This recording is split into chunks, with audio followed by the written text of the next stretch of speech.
கர்த்தருடைய பரிசுநாமத்துக்கு ஸ்தோத்திரம். இன்னைக்கு பிப்ரவரி 1, 2025. நம்ம இன்னைக்கு தியானிக்கிற வசனம் சங்கீதம் 69:17. நான் அதை வாசிக்கிறேன். உமது முகத்தை உமது அடியேனுக்கு மறையாதையும், நான் வியாகுலப்படுகிறேன், எனக்கு தீவிரமாய் செவி கொடுத்தருளும். இது தாவீதோட சங்கீதம்.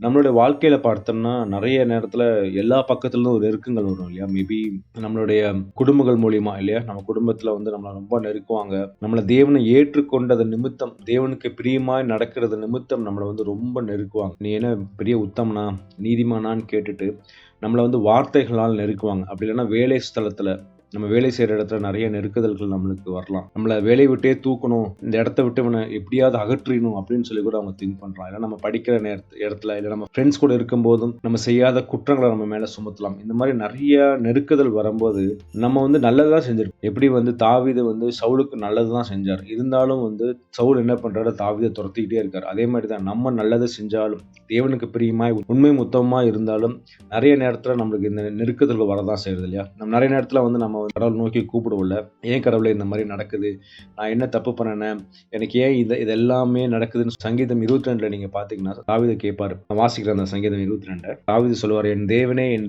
ஏன் என்னை கைவிட்டீர், எனக்கு உதவி செய்யாமலும் நான் கதறி சொல்லும் வார்த்தைகளும் கேளாமலும் ஏன் தூரமா இருக்கிறீர் இல்லையா? இந்த வசனம் நம்ம மேபி எல்லாத்துக்கும் அறிஞ்ச வசனமா இருக்கும் இல்லையா? இயேசு கிறிஸ்துவும் அதே தான் சிலுவையில் இருக்கும்போது சொல்லுவார், என் தேவனே ஏன் என்னை கைவிட்டீர். அதேதான், தேவன் நிறைய நேரத்தில் நம்மளை கைவிட்டது போல இருக்கலாம். கூப்பிடும் போது அவர் நமக்கு செவி கொடுக்காமல் இருக்கிறது போல இருக்கலாம். ஆனால் தேவன் நம்மளை பார்த்துக்கிட்டே இருக்காரு இல்லையா?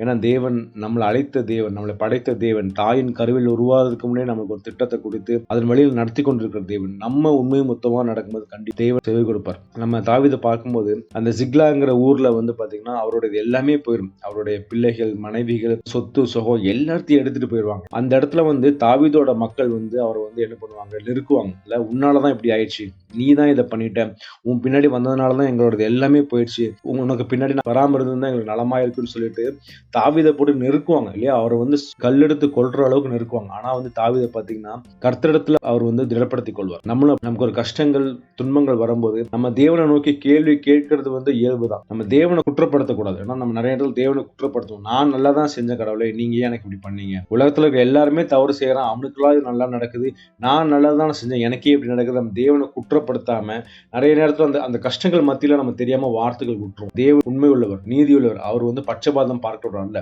நமக்கு ஒரு காரணம் இருக்கு. இந்த கஷ்டத்தின் நடுவில் நம்ம போறதுன்னா தேவன் நமக்கு ஒரு காரணம் வச்சிருப்பார். அந்த எக்ஸாமை பாஸ் பண்ணும்போது, அந்த பிரச்சனைகள் மூலியமா நம்ம கடந்து போகும்போது, அந்த வனாந்திர வாழ்க்கையில் நம்ம கடந்து போகும்போது, நம்ம அதை பாஸ் பண்ணி முடிக்கும் போது தேவன் நமக்கு ஒரு கிரீடம் வச்சுட்டு காத்துட்டு இருக்கார். வா மகனே, என்னுடைய ராஜ்யத்தை கட்டுறதுக்கு உன்னை எடுத்து நான் பயன்படுத்த போறேன், இந்த வழியா நீ போகும்போது நீ இன்னும் உன்னை பலப்படுத்திக்க முடியும் அப்படின்னு சொல்லிட்டு தேவன் நம்மளை திடப்படுத்திட்டே இருக்கார். நம்ம நம்ம தேவனுக்குள்ள நம்ம பலப்படுத்திக் கொள்வோம். தாவீது எப்படி கர்த்தருக்குள்ள தன்னை திடப்படுத்திக் கொண்டாரோ அதே மாதிரி நம்மளும் மனுஷனை நோக்கி பார்க்காம, வசனம் சொல்றது இல்லையா, 118 சங்கீதம் 118:8, மனுஷனை நம்புவதை பார்க்கலாம் கர்த்தர் மேல் பற்றுதலாக இருப்பதே நிலம், பிரபுக்களை நம்புவதை பார்க்கலாம் கர்த்தர் பேரில் பற்றுதலாக இருப்பதே நிலம். அதுதான் ரொம்ப முக்கியம். நமக்கு ஒரு கஷ்டத்தின் மத்தியில போகும்போது நம்ம தேவனை நோக்கி கூப்பிடுவோம். மனுஷன் பக்கத்துல போனீங்கன்னா மனுஷன் நம்மளை எப்படி தள்ளலான்னு தான் பார்ப்போம். அதனால கர்த்தரை எப்பவுமே நம்ம துதிப்போம். அவர் நல்லவர், அவர் கிருபை என்றும் உள்ளது இல்லையா? அதனால நம்ம தேவன் கூட இருப்போம். நம்ம நெருக்கத்துல கர்த்தரை நோக்கி கூப்பிடும்போது, சங்கீதம் 118:5 நீங்க வாசித்தீங்கன்னா, நெருக்கத்திலிருந்து கர்த்தரை நோக்கி கூப்பிட்டேன், கர்த்தர் என்னை கேட்டருளி விசாலத்தில் வைத்தார்,